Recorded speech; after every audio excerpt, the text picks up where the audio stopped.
Her ser I Kenny Andersen. Han er en helt normal farmer, eller er han nu også det? Nej, han har nemlig en anden identitet, som superhelten Kenny Anti-Mobber. Han har igennem tiden sat de største bøller på plads.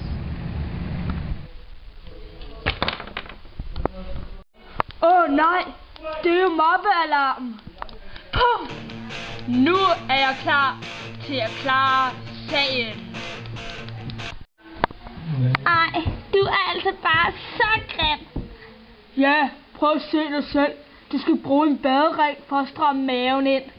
Og så kan du sgu da ikke engang stå på skateboard. Du er bare så et. Prøv at se dig selv.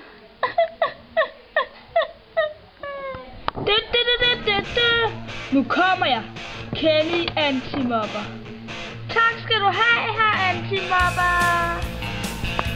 Mobning er ydt, så prøv noget nyt. Venskab er bedre, det bør man hædre. Det var alt for denne gang.